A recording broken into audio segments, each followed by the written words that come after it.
entrarle a la mesa de diálogo. Ya llegó la diosa poblana, ya llegó la querida Meme Yamel. ¿Cómo estás, Meme? Nuestra corresponsal en la mañanera. Meme Yamel ya está lista para hablar sin censura. Querido Vicente, ¿cómo estás? Muy buenas tardes a a la bonita familia de Sin Censura, a todos los que nos ven y nos escuchan. Qué bonito poder compartir como cada semana con todos ustedes. Te saludo con mucho gusto, querida Meme, y saludo al sensei, escritor, analista y miembro de esta familia Sin Censura, el maestro Ramiro Padilla Tondo. ¿Cómo anda, Ramiro? Hoy les mando su corazón peñanietista, pues como siempre, cada día más carita, ¿se nota o no? No, solamente en tus sueños, mi querido Ramiro. A ver, ¿qué está pasando en el PRI? Le preguntaba a Quique Legorreta, porque parece que el PRI está en un proceso de explotar. Yo no sé si tú lo veas así, Meme Yamel, pero te pregunto, Omar Fayad dice que es un despropósito esto de amagar con expulsar a los priistas que acepten un puesto en la Cuarta Transformación, como lo advirtió Alito Moreno, el presidente nacional del PRI, y por su parte el coordinador de los senadores del PRI, el Chino Chong, Miguel Ángel Osorio Chong, acusa que priistas que aceptan cargos diplomáticos de Andrés Manuel López Obrador traicionan a la militancia. A través de su cuenta de Twitter, Miguel Ángel Osorio Chong escribió: hay priistas muy comprometidos que trabajan para que otros tengan la oportunidad de llegar a un espacio público. Por ello, los priistas no deben aceptar cargos de gobiernos de una extracción distinta y menos después de un resultado adverso, pues traicionan a la militancia.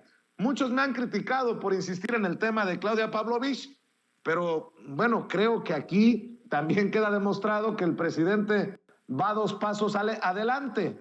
Está provocando tal vez el desmoronamiento del PRI, el desmoronamiento final del PRI con estas luchas internas, Meme. Esa es la prueba, esta es la prueba de que sí funcionó. Yo estoy de acuerdo contigo, yo tampoco soy fan de Claudia Pavlovich. Entiendo la estrategia y me queda claro que funciona. Aquí está la prueba de esa estrategia, pero particularmente con ella yo no, me da un no sé qué sé yo. Pero aquí está, como les decía, ¿no? El hecho de que Miguel Ángel Osorio Chong hoy esté del lado de Alito Moreno y no del lado de Omar Fayad está comprobando que la estrategia del presidente sí funciona. Porque en tiempos normales, en un día cualquiera, uno pensaría que Miguel Ángel Osorio Chong estaría del lado de Fayad. O sea, es más o menos la misma corriente. Los Murillo Karam, Miguel Ángel Osorio Chong, o sea, estamos hablando de los priistas de Hidalgo. Entonces, de alguna manera uno pensaría que, o más bien, uno tiene más pruebas de que Osorio Chong de un día normal podría estar de acuerdo con Omar Fayad y no con un Alito Moreno. Recordemos que Alito Moreno es más de una corriente de Luis Videgaray, y si regresamos un poco en el tiempo, había disputas por quién iba a ser el candidato del PRI en aquel tiempo, si iba a ser Osorio Chong, si iba a ser Videgaray, ¿no? La apuesta era ellos dos, y se decide que sea José Antonio Meade, ¿no? Que era como lo mejor de 2 mundos, habían mencionado los priistas de forma interna en sus filas, y para evitar discrepancias y como buscar un tema de unión y que no se fraccionaran el partido, pues apuestan por un Meade y no por un Osorio Chong, que muchos lo consideraban el candidato natural del PRI, o un Luis Videgaray, que prácticamente ya había gobernado y que con los cambios que se habían hecho de la Secretaría de Hacienda a la Secretaría de Relaciones Exteriores, pues uno, se sabía que la estrategia estaba enfocada a que fuera candidato Videgaray, y después pues las cosas cambiaron abismalmente. Por eso es importante que uno conozca esta historia de las corrientes o de los grupos priistas, porque solamente así es cuando nos damos cuenta que la estrategia del presidente está funcionando. No es normal que Miguel Ángel Osorio Chong opine distinto a un Omar Fayad. No es normal porque son de una corriente política priista similar, ¿no? Del grupo Hidalgo. Son de este grupo de políticos que, pues que han encabezado el gobierno del estado de Hidalgo, que han estado muy presentes. O sea, estamos hablando de estos personajes. Lamentablemente, para los priistas, caen en el juego del presidente, que aquí es en donde entra el lado Alito Moreno. Alito Moreno se está viendo muy novato, o sea, Alito Moreno está demostrando la novatada de político que es, porque y también Miguel Ángel Osorio Chong, porque un político estratégico sabría lo que está haciendo el presidente Andrés Manuel López Obrador. O sea, la estrategia de este momento es divide y vencerás, y lo está logrando. Hay dos fracciones de priistas. Los priistas que sí quieren trabajar con esta administración, los priistas a los cuales invitan y dicen, pues va, ahí voy. Los priistas que se están exhibiendo como traidores al priismo, porque eso sí es cierto. Y están los otros priistas que quieren defender a capa y espada un partido que ya no tiene mucha razón de ser, un partido que ha traicionado sus documentos básicos, su ideología. O sea, es un partido político que no tiene mayor razón de ser. Así que creo que esta parte es muy importante que la podamos mencionar porque está dando la prueba real, fehaciente y aparte pronta y expedita de que el presidente sabe lo que hace. Aunque no estemos de acuerdo con algunos temas, pero es una estrategia que está funcionando y aquí están los resultados. Querido Ramiro, ¿cómo ves este proceso de tensión o de desmoronamiento del PRI? Parece que hay una lucha interna ahí que en momentos es todos contra todos y pues hay que decirlo, esto lo provocó el presidente Andrés Manuel López Obrador con los nombramientos de cónsules y embajadores dados a conocer hace un par de días. La pregunta, Vicente, sería, ¿qué va a pasar si a la exgobernadora de Sonora, Pavlovich, cuando esté en Barcelona, la tenga que regresar porque hay auditorías en curso sobre su gestión de gobierno en Sonora? Es lo que a mí me llama la atención, que pues hay mucho ruido de fondo con los nombramientos, como toda la gente le da por especular, nos da por especular, que es parte también de nuestro trabajo, pensar, ¿no?, los posibles escenarios de lo que sucede con este tipo de nombramientos. Yo también me pregunto qué va a pasar si pues, derivado de las auditorías que se hagan en Sonora, a la señora Pavlovich, ya una vez que esté instalada allá en Barcelona, tenga que regresar a México a rendir cuentas sobre sus actos en Sonora. Esa es una pregunta. Ahora, por el otro lado, vamos, agarrar a patadas al PRI, pues es como, ¿cómo te diré? El presidente como que se está viendo bien abusivo, ¿no? El PRI está en el piso y todavía va el presidente y lo agarra a patadas, ¿no? Ya lo agarra a patadas ya cuando está en el piso, pero pues es que hay que entender que hay ciclos que se cumplen. En el caso, el ciclo de la vida política del PRI ya se cumplió en el país, lo que sigue es que desaparezca. Quisiera que en el mismo sentido, pues, por ejemplo, aquel cascarón vacío, que es el PRD, también desaparezca, y la ultraderecha panista azul pedorra, el Ku Klux Klan, también desaparezca.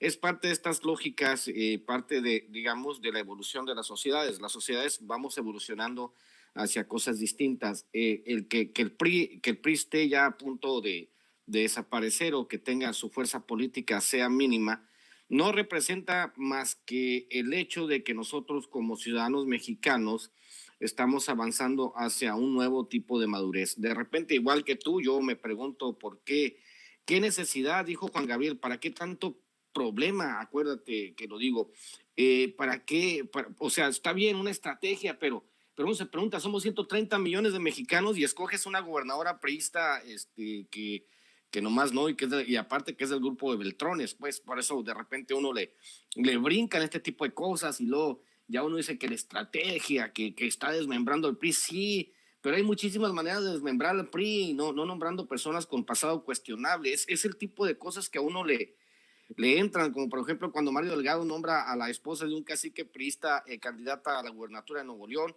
y ahora tenemos a los fosfo, ¿no? Gracias a las decisiones de Mario Delgado. Es ese tipo de cosas que uno de repente en política, dicen que en política no hay casualidades, pero sí, yo desde mi trinchera y desde mi muy humilde persona rechazo enérgicamente que alguien como la exgobernadora se vaya de embajadora, habiendo tantos perfiles y tantos millones de mexicanos que pueden hacer un mejor trabajo, mi querido Vicente. Así es, y bueno, ya que estamos en estas cosas, leo de Sin embargo MX, a ver qué les parece. Es un tema que hemos abordado una y otra vez, pero me parece interesante lo que publican los colegas de Sin embargo. 3 años se fueron ya y Gersmanero no logra una sola sentencia por corrupción. Hertz Manero cumple 3 años como fiscal general de la República, entre acusaciones por no respetar la autonomía de la dependencia, con la apertura de menos carpetas de investigación que la extinta Procuraduría General de la República, y trae a cuestas la falta de sentencias en casos emblemáticos de corrupción. Me llama la atención esto que se publica y bueno, también mencionar que ahí están los casos muy politizados. Los expertos entrevistados por, sin embargo, MX hablan de una fiscalía que sigue operando con la misma estructura, con la misma lógica que la Procuraduría General de la República. No solo no ha abierto la comunicación con la sociedad civil y las víctimas, sino todo lo contrario. Incluso podemos decir que hemos dado un paso atrás en este aspecto, dice el abogado Eduardo Rojas. Mi querida Meme Yamel, 3 años y dicen los colegas de Sin embargo MX que no hay una sola sentencia por corrupción. Y es cierto, Lozoya está en el bote pero no sentenciado. Lavalle Mauri está en el bote pero no sentenciado. Rosario Robles está en el bote pero no sentenciada. No se pueden adjudicar el tema de Javier Duarte, o sí, no sé, ustedes me dicen. En fin, mi querida Meme, tu opinión acerca de esto. Es un problema muy grave. Hay que decir que no solamente son expertos, abogados e independientes. Hablemos del propio Instituto Federal de Defensoría Pública, ¿no? He platicado con algunos de ellos, particularmente con el secretario técnico de la Unidad de Tortura, que es esta nueva defensoría, ¿no? Viene esta nueva área en la defensoría con estos cambios que surgen a raíz de las reformas judiciales que se hicieron en años pasados, perdón. Y particularmente ellos también dicen que su principal obstáculo para defender es la fiscalía. O sea, estamos hablando de defender casos de tortura, casos de personas que están de forma injusta en prisión. El principal obstáculo para acatar las recomendaciones, para que avance el proceso, es la fiscalía. Lo dice el propio Instituto de Defensoría Pública actual, que el problema ya ni siquiera son los jueces. O sea, llegamos a los jueces y por supuesto que hay jueces corruptos, pero muchas veces los jueces tienen que corregirle la plana a lo que están haciendo los fiscales, ¿no? Viene en ese sentido y es lamentable. A finales del año pasado, un informe que analiza la Fiscalía General de la República habla de una tasa de impunidad del 95% de los casos. 95% de los casos. O sea, hay una tasa de impunidad del 95%, que es justamente a lo que se refiere. Sin embargo, lamentablemente, en cuanto a autonomía, por ejemplo, de la Fiscalía, la parte presupuestal, la parte política y la parte operativa son las que tienen un indicador menor. Por ejemplo, el titular de la Fiscalía General de la República interpreta la autonomía como si fuera una carta abierta para que opere sin transparencia y sin rendición de cuentas. Es cierto que la Fiscalía General de la República tiene que guardar mayor cuidado con cómo informa los procesos, pero si algo nosotros hemos visto aquí es que si de algo nos enteramos que pasa en la Fiscalía es porque lo filtran a los medios de comunicación. Y aquí entra un tema interesante, contrario a lo que podrían pensar, porque muchos intentan justificar a Hertz Manero diciendo que esas filtraciones vienen por parte de la defensa. Las cosas que se filtran son casualmente las que beneficiarían a la Fiscalía, no a los defendidos, no a un Emilio Lozoya, no a un Jorge Luis Lavalle Mauri, no. Estamos hablando de cosas que le benefician a la Fiscalía. Por ejemplo, casos relacionados con un Emilio Lozoya, de cuando se publica que va a solicitar el fiscal general de la República una pena para Emilio Lozoya, eso se enteró a través de la prensa. No es algo que les beneficia a Emilio Lozoya. ¿Qué es lo que sí hace? Avisa. O sea, le está avisando a Emilio Lozoya por canales no institucionales y a la defensa de Emilio Lozoya por canales no institucionales cómo va a solicitar, qué va a solicitar el fiscal. Recordemos, también regresemos en el pasado a recordar lo que pasó justo con un Emilio Lozoya. El abogado, uno de los abogados de Emilio Lozoya, también es representante jurídico en un asunto de Hertz Manero. ¿Que eso no es conflicto de interés? ¿Que no es un conflicto de interés entre el fiscal y un defendido y una defensa de alguien que atentó en contra del Estado, como lo es un Emilio Lozoya con el caso Odebrecht y agronitrogenados. O sea, seamos honestos, en lo único que hemos visto que el fiscal sale a hablar es cuando se cuelga medallas, cuando fue el caso de Salvador Cienfuegos Cepeda o cuando estaban realizando el tema de la detención de Emilio Lozoya. Nada más, cuando ya lo habían extraditado y cuando fue lo de Estados Unidos, de cómo habían prácticamente liberado a Salvador Cienfuegos Cepeda, en ese momento el fiscal salió a hablar. Y me acuerdo que el fiscal salió con Aristegui, con Ciro Gómez Leiva y con López Dóriga a colgarse las 1001 medallas como si fuera héroe de guerra. Y yo pregunto, ¿y eso de qué nos sirve? En el caso particularmente de Rápidos y Furiosos, digo, qué padre que ya se abrieron estas carpetas de investigación, es un tema histórico, ¿no? El tema del abrir o solicitar estas órdenes de aprehensión en contra del Chapo Guzmán, de García Luna o de Cárdenas Palomino por lo de Rápidos y Furiosos. Pero yo nada más le quiero recordar al mundo que 2 de ellos ya están presos en Estados Unidos, uno con sentencia y el otro va en camino, y solamente hay uno aquí en México, que es Cárdenas Palomino, y también está preso. Pero ¿en dónde está Medina Mora? ¿En dónde están las órdenes de aprehensión a Medina Mora? Que él también tuvo que ver en el tema. ¿En dónde están? O sea, incluso en la Fiscalía General de la República estaría operando en un cargo en uno de los mandos medios, una de las personas que habría sido también parte de la operación de Rápidos y Furiosos. O sea, aquí la duda que tenemos es, si la gente que opera en la Fiscalía, que perteneció al pasado, está ahí todavía porque está sirviendo como ayuda para que se investiguen los casos, o si están ahí estorbando y el fiscal no los ha querido quitar, porque a estas alturas, o sea, a 3 años que el fiscal no se haya dado cuenta de esto, pues entonces, ¿qué está haciendo el fiscal en 3 años? Porque si no se ha dado cuenta de quién trabaja ahí, pues yo pregunto, ¿en dónde está entonces el fiscal? O sea, el presidente nos pide que le tengamos un voto de confianza y que seamos pacientes, pero la fiscalía lo que nos ha dado ha sido como más, ahí sí lo tengo que decir, parece que el fiscal nos está dando cositas para que nos calmemos los medios de comunicación. Cuando ve que las críticas empiezan a crecer en su contra, entonces busca mandar una nota, y el caso contrario fue, recordemos cómo su familia política está denunciando una venganza, que fueron incluso a encarar al ministro presidente de la Suprema Corte en un acto que yo no comparto, pero van a un evento en la Ibero y se le plantan y le gritan al ministro presidente.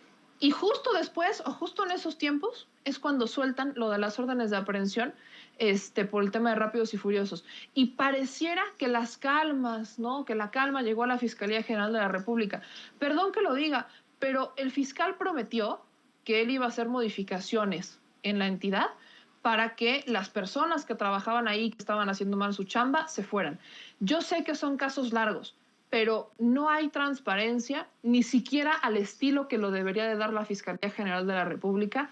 No veo mayores órdenes de aprehensión, veo un estancamiento, veo incluso una falta de voluntades por parte del fiscal. A veces no sé, en un voto de confianza, si el fiscal estuviera siendo extorsionado al interior de la Fiscalía, ¿no? Como que alguien le supiera algo al interior de la Fiscalía y que no fuera él, como que intento buscarle muchas fórmulas, pero la confianza se gana. Y a 3 años el fiscal no ha dado muchas herramientas al pueblo para que le tenga paciencia y que le tenga confianza y que diga, bueno, son asuntos complicados, pero mira lo que hemos hecho. Ahora, claro que hemos avanzado mucho en comparación a cómo estaban nuestras fiscalías antes. O sea, antes ni pensar que se hubieran emitido, que se hubiera retomado el tema de Rápidos y Furiosos. Antes ni pensar que hubiéramos detenido a un Emilio Lozoya, vaya, ni a Rosario Robles, a Juan Collado, o sea, antes ni de broma que esto hubiera pasado. Reconozco que ese es un cambio importante, pero yo no sé si ese cambio tiene mucho que ver con la Fiscalía o si tiene que ver mucho con que esta administración quitó el freno que han puesto todos los gobiernos a este tipo de asuntos políticos y que este gobierno dijo pues que se investigue. Y como es un asunto autónomo, el fiscal pues lo ha tomado como a sus anchas. Ahí es donde yo dejaría al menos esta opinión. Ahora, hay que también decir sobre la investigación, lo que publica Sin embargo MX, y me lo recuerda Toño, que muchos de esos son expertos antiobradoristas, o al menos sus opiniones así lo parecieran. Una de ellas dice que Gersmanero es el perro de la presidencia, para irle midiendo el agua a los camotes, pero eso no quita que pues a 3 años Gersmanero parece que nos deba más de lo que nos ha dado como fiscal general de la República, Ramiro.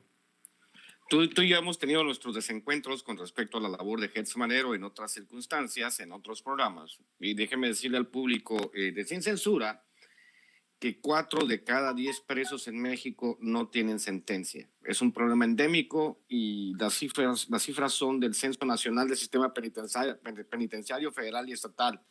En 2021 puntualiza que 86,317 personas, 86,000 personas, que corresponden al 40.9%, están bajo la medida cautelar de prisión preventiva y no tienen sentencia. No es un asunto solo de la Fiscalía, sino es un problema endémico de México donde se les da la prisión oficiosa preventiva y pues te vas al bote y si te robaste un gansito en una tienda te meten 7 años al bote y se les olvida que estás en el sistema penitenciario y nunca te sentencian. No es un asunto solo de la Fiscalía, es un asunto del sistema judicial mexicano de toda la vida. Pues lo hemos dicho tú y yo, Vicente, muchas veces. El tema es más que nada del marco legal con el que está diseñado el sistema judicial, que básicamente es un elefante reumático. Por eso de repente sí uno dice, uno quisiera ver acción, uno quisiera ver chingadazos, uno quisiera que ya la gente está sentenciada en el bote, pero desgraciadamente la media indica que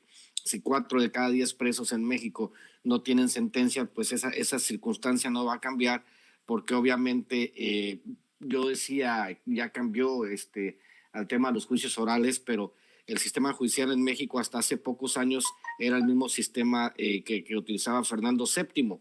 Imagínense nomás Fernando VII, un rey español del siglo XVIII, del siglo XIX, donde todo era por triplicado y por escrito. Entonces, cambiar esta lógica de este sistema judicial, pues todavía va a llevar algunos años y quizá nos lleve una generación.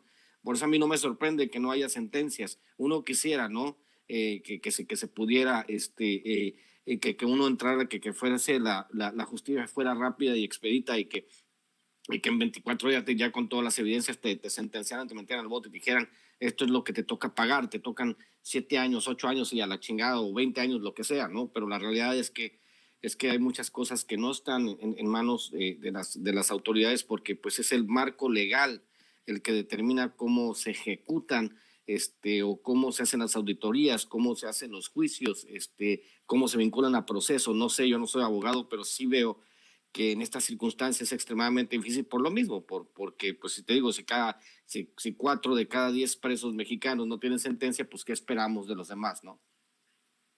Así es, y bueno, de las cosas que tengo aquí en la mesa para cerrar, Meme, Ramiro, el buen Rafa Herrera fue mencionado en la mañanera por denunciar en Twitter las fake news de una panista, ¿no?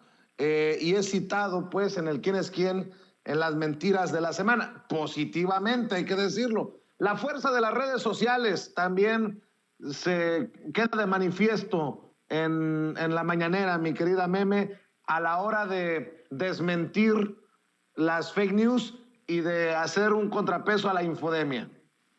Es una iniciativa, creo que muy positiva, porque no solo los medios machuchones o los nacionales mienten, sino que muchas veces ellos toman noticias que salen como rumores o que son falsas desde las redes sociales. Hemos visto que si toman un rumor para convertirlo en una noticia y gran noticia y exclusiva, bueno, seamos honestos, también toman las publicaciones que son falsas, que están editadas, que son mentira, las toman y dicen, miren, es que aquí tenemos unos denunciantes, o miren, es que aquí están, y los usuarios ni siquiera existen, a veces hasta creo que son creados por ellos en algunos casos. Así que cuando vemos que desde las redes sociales también se construyen muchas mentiras, creo que es muy valioso que desde quién es quién le den oportunidad a las audiencias, a la gente, al pueblo, de decir, oye, a mí me llegó, pues cuántas veces no hemos visto esta carta que lleva circulando desde el 2006, creo, de que si llegaba el presidente Andrés Manuel López Obrador al gobierno, nos iba a quitar la propiedad privada y no sé qué. Bueno, siguen con esa carta, nada más le van modificando palabras y la fecha, y siguen con esa carta y luego la convierten en noticia. Entonces, el hecho de que hoy, por ejemplo, Rafita fuera el el que inaugura la sesión con aguas con este fake news, es muy positivo, porque estamos viendo cómo se puede desde nuestra trinchera decir, oigan, sabemos que esto es falso, nada más que valdría la pena que se mencionara en Palacio Nacional, que se mencionara en la mañanera y que se empezaron a desmentir. El asunto que tiene hoy que ver con la salud, el tema de los niños, o sea, todos estos temas son utilizados para golpeteo político porque son temas muy sensibles. O sea, estamos hablando de la salud, estamos hablando de vidas. Entonces son temas que se usan mucho y que son muy rentables y son muy emocionales y que pegan mucho. Y por ahí han querido entrar todo político ha buscado entrar desde esa trinchera. La diferencia es cómo lo hacen, ¿no? Si lo hacen, si de verdad tienen el interés de atender estos casos o no. Y en el caso de las pruebas COVID, pues tenemos a estos panistas que todo lo hacen negocio. O sea, hablamos de 400,000 pesos al día que se ensartan estos alcaldes de la Miguel Hidalgo y de la Benito Juárez, panistas, que hasta parecen siameses a estas alturas, ensartase casi 500,000 pesos diarios por estas pruebas COVID, y me encanta porque salían con sus comentarios de nosotros no estamos ganando ni un peso. Bueno, ¿estos creen que nos chupamos el dedo? Han de creer que no sabemos ni cómo funcionan estos esquemas de amiguitos y favoritismos. Y cuando se empieza a hacer viral esa noticia, pues empiezan a sacar noticias para golpear a la administración y decir, ellos también lo hacen, miren, y no es cierto. Entonces creo que es muy positiva la sección y la celebro mucho. Y fíjate, Meme, que no fue el único tuitero mencionado en la mañanera. También Miriam Yune fue mencionada por el presidente por un tuit con una fotografía en relación a lo que ocurría en Francia. Si el encabezado de esta foto dijera protestas en el malecón de La Habana en contra del régimen socialista, se habría viralizado en segundos, pero no es París, y los que protestan por la reducción de sus pensiones son obreros. Los grandes medios no lo dirán. Mi querido Ramiro Padilla Tondo, hoy queda reflejado pues también lo importante de las redes sociales en esto de desmontar narrativas, en esto de ir contra fake news, con el tema de Rafa, con las declaraciones del propio presidente Andrés Manuel López Obrador sobre Cedillo. Dice, de esto hablan nada más en redes sociales, lo analizan en redes sociales, porque no lo hablan los grandes medios. Creo que queda claro quién es quién en la era que vivimos de la información en México. Para cerrar, Ramiro.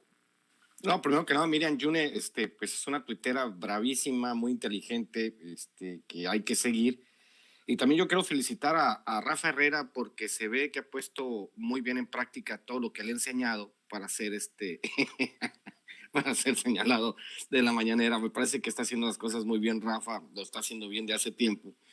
Y la verdad es que sí, al final de cuentas, buscar la verdad no se encuentra, lo hemos dicho muchas veces, he escrito mucho sobre el tema, tengo libros sobre el tema.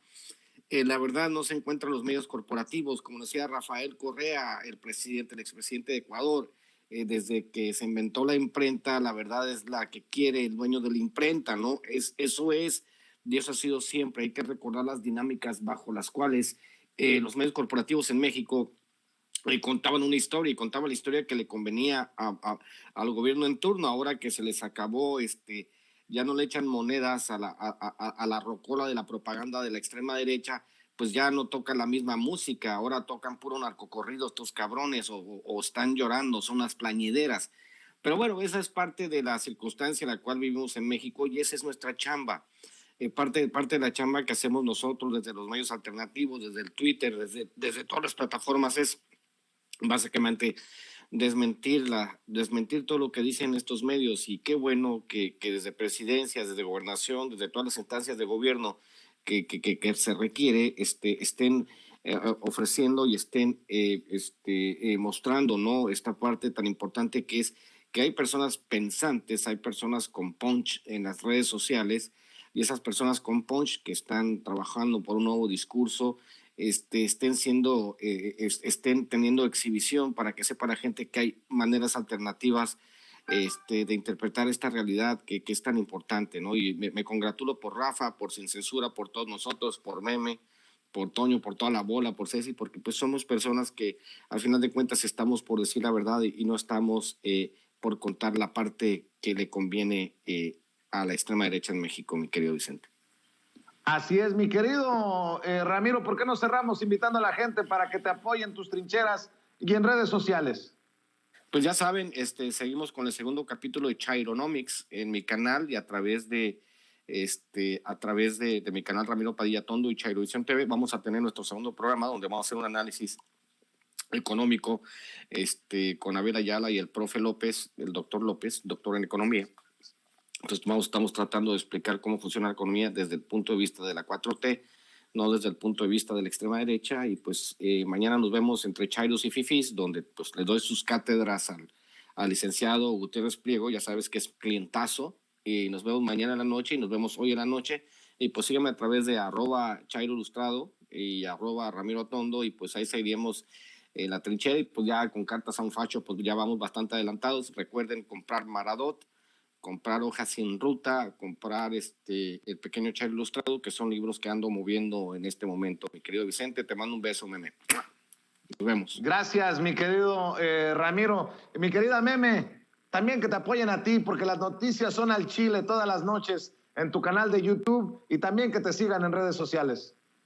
Muchísimas gracias, mi querido Vicente, mi querido Ramiro. Le mando un beso, un corazón peñanietista bien hecho y bien grande, no como el que hace mi querido César, no es cierto. Pero les mando un beso a todos y acuérdense que me pueden seguir en todas las redes sociales como @memeyamelca, y aquí nos volvemos a ver la próxima semana en Sin Censura. Pendiente de tu trabajo también en Palacio Nacional, ojalá que te toque por ahí participar y poner los temas que dejen la víbora chillando. Un abrazo, Meme, un abrazo, Ramiro, y también un abrazo para nuestra amiga Nancy Flores, periodista y corresponsal de la revista Contralínea, quien seguramente mucho tendrá que opinar del ridículo que está haciendo Lorenzo Córdoba con sus caricaturas de Chile habanero.